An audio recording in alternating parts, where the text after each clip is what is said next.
Back to Ezekiel now. And in chapter 33, we learn that a fugitive from Jerusalem brings news of the fall of Jerusalem. So it's about 587, 586. And when he hears this, Ezekiel exchanges his message of doom for a message of hope. Before the fall of the city, his task had been to shatter the people's illusions. He wanted to shake them out of their complacency. But now, reduced to despair and remorse, the people are reduced to despair and remorse, and his task is to offer reassurance and hope. God is going to initiate a new beginning.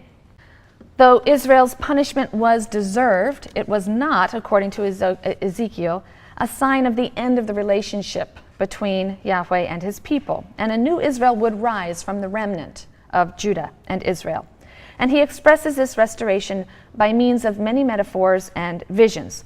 So chapter 34 condemns the shepherds. This is a very common ancient Near Eastern metaphor for the leadership of a people. A king is always a shepherd and so on. So chapter 34 condemns the shepherds of the people and promises to set up in the future one shepherd of the house of David to be prince among the people.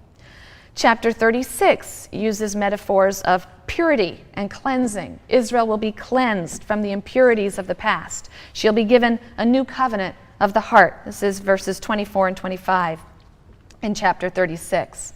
I will take you from among the nations and gather you from all the countries, and I will bring you back to your own land. And I will sprinkle clean water upon you, right, pure water upon you, and you shall be clean, pure. I will cleanse you from all your uncleanness and from all your fetishes. And I will give you a new heart and put a new spirit into you.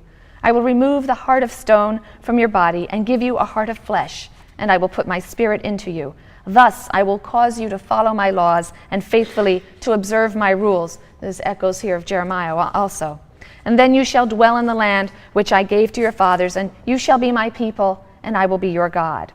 So we have again this almost utopian redesign of human nature that we heard in Jeremiah, one in which the problems that are associated with the exercise of free will may be obviated. Another metaphor that's used for the restoration of a new Israel out of the remnant of the old is a metaphor of revival from death. And this is found in chapter 37. Very, very famous passage, Ezekiel's vision of the valley of dry bones. The hand of the Lord came upon me. He took me out by the Spirit of the Lord and set me down in the valley. And it was full of bones. He led me all around them. There were very many of them spread over the valley, and they were very dry. And he said to me, O mortal, can these bones live again? I replied, O Lord God, only you know. Very diplomatic answer. And he said to me, prophesy over these bones and say to them, O dry bones, hear the word of the Lord. And thus said the Lord God to these bones, I will cause breath to enter you, and you shall live again.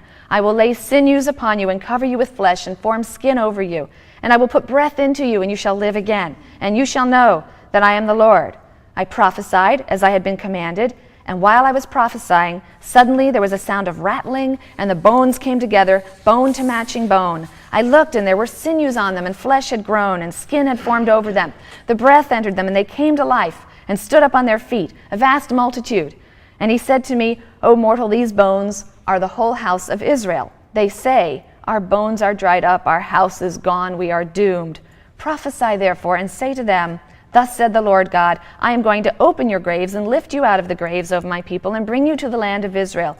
You shall know, O my people, that I am the Lord when I have opened your graves and lifted you out of your graves. I will put my breath into you, and you shall live again, and I will set you upon your own soil. Then you shall know that I, the Lord, have spoken and have acted, declares the Lord.